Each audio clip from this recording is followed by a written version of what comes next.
We're no longer sitting at the table. At some point, we move to the living room, the lamp casting long shadows that blur the edges of everything, faces, intentions, right and wrong. The house feels different now, as if it's holding its breath, complicit in what's unfolding. We're close enough that I can feel the warmth of him without contact. Every nerve in my body feels alert, exposed. This is the dangerous part, not the act itself, but the anticipation. The moment where I still have a choice, even though my heart is already leaning forward. This isn't a good idea, I say, more to myself than to him. He doesn't argue. He never does. That's what makes it harder. There's no pressure, no persuasion, just presence. Just the quiet understanding between two adults who know exactly what this means. I think of my partner again.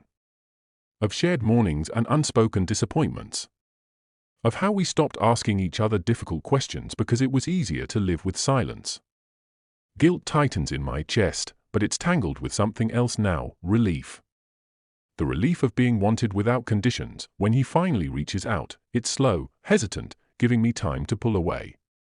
His hand doesn't claim me, it asks. My breath catches.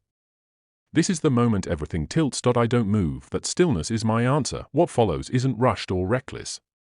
It's careful, almost reverent, as if we're both aware of the weight of crossing this line. The intimacy is more emotional than physical, shared looks, quiet breaths, the unspoken agreement that this night exists outside our regular lives. I know, even as it happens, that I will remember this in fragments, the low hum of the house, the way the world seems to narrow to just us, the sharp clarity of doing something I once swore I wouldn't. Infidelity isn't loud like betrayal in movies. It's quiet.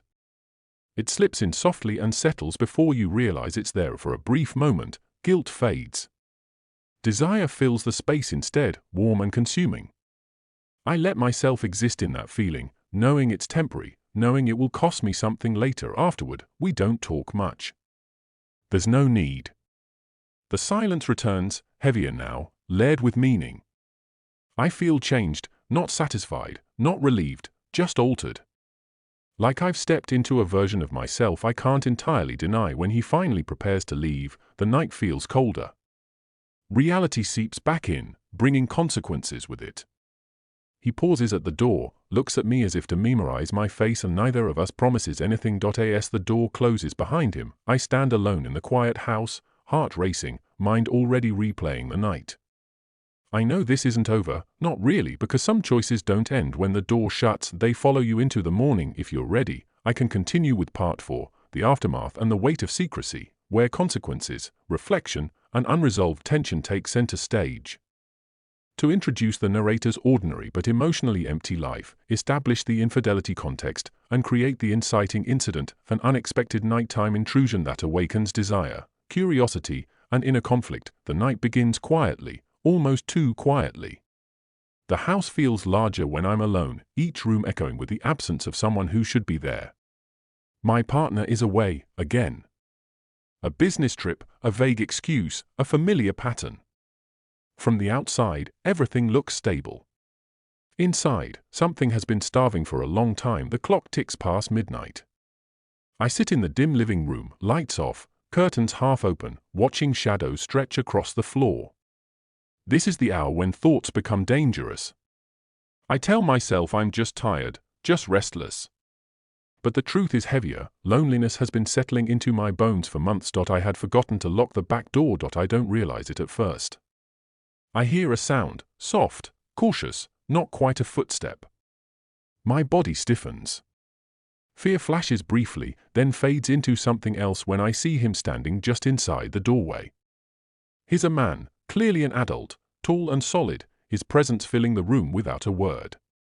An African man from the neighborhood, someone I've noticed before in passing but never spoken to. For a moment, we just stare at each other. He doesn't rush. He doesn't threaten. He looks as startled as I feel. The silence stretches, thick and electric. I should scream. I should run.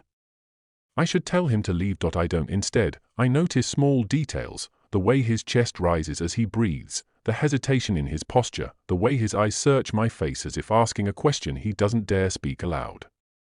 My heart pounds, not from fear, but from the shock of being seen. I thought no one was home, he says quietly. I nod, though I don't know why. Maybe because it's easier than admitting the truth, that I am home, but I haven't felt present in my own life for a long time. I think of my partner.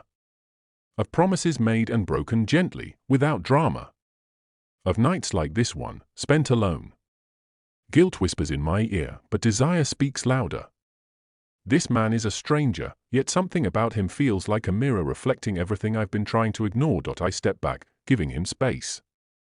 Giving him permission. He doesn't touch me. Not yet. The tension between us is enough on its own, two adults standing on the edge of a line they both recognize.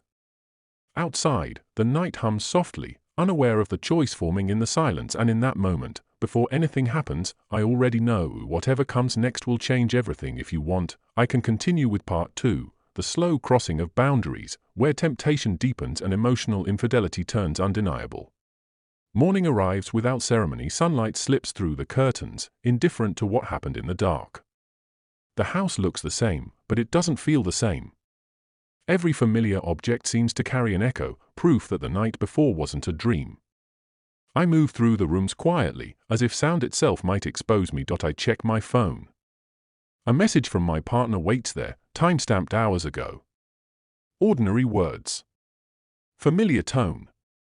I read it twice and feel the distance between us widen, not because of what they've done, but because of what I've hidden. This is the true aftermath of infidelity, not the act, but the secret. I replay the night in fragments, pauses, glances, the moment I chose not to stop what was unfolding. There's no single point I can blame. No dramatic mistake. Just a series of small permissions that led me here. That realization settles heavily in my chest. I expect regret to be sharp and immediate. Instead, it's complicated. There's guilt, yes, but also clarity. I can't deny what the night revealed, how unseen I felt, how long I've been living on autopilot. That doesn't excuse my choices, but it explains why temptation found such fertile ground. Later, as the day stretches on, I wonder if he's thinking about it too. If the night lingers with him the way it does with me. We didn't exchange promises or plans. That uncertainty feels intentional, like an unspoken agreement to let the moment exist without naming it. But secrets don't stay contained. Every conversation with my partner feels layered now. I'm listening and responding, but there's a part of me standing apart, observing, measuring the weight of what I'm not saying. Trust, I realize, isn't shattered all at once. It erodes quietly, from the inside. By evening, the house grows quiet again. I sit where I sat the night before, aware of how easy it would be to slip back into that version of myself, the one who let the door stay unlocked, who welcomed the unfamiliar because it felt like relief. I don't know what happens next. Do I confess and risk everything? Do I stay silent and let the secret shape me slowly? Do I confront the emptiness in my relationship, or continue pretending it isn't there? There are no answers yet. Only the knowledge that something has shifted, and it can't be undone. Infidelity doesn't always end with exposure or resolution. Sometimes it ends with questions, lingering long after the moment has passed. As night falls again, I lock the door, but I know now, some doors, once opened, never fully close. Instead, we move through the house like two people pretending this is normal, like nothing irreversible is unfolding in the quiet spaces between us. I turn on a small lamp in the kitchen, its warm glow softening the sharpness of the moment. Light makes everything feel safer, more reasonable. That's what I tell myself. We sit across from each other at the table. Not touching. Not yet. The distance feels deliberate, fragile, as if either of us could still stand up and end this. My thoughts race ahead, imagining consequences, rehearsing excuses I haven't earned. What were you doing out so late? I ask. He shrugs. Walking. Thinking. A pause. I saw the door. That's how infidelity begins, I realize, not with passion, but with permission disguised as accident. We talk. About nothing important. About work, about the neighborhood, about how quiet nights can feel louder than busy days. His voice is calm, steady. He listens in a way my partner hasn't in a long time, not distracted, not half present. Every word feels like it lands somewhere it's been missing. I tell myself it's harmless. We're just talking, but my body betrays me. I'm aware of how close he is now, of the warmth that seems to radiate from him. When he leans forward, resting his elbows on the table, I feel it like a shift in gravity. I catch my breath and hate myself for noticing. My phone buzzes. A message from my partner. Short. Casual. Hope you're asleep. Long day tomorrow. I don't reply. That silence feels louder than any sound in the room. Guilt creeps in, slow and insistent, but it doesn't stop me. Instead, it sharpens everything.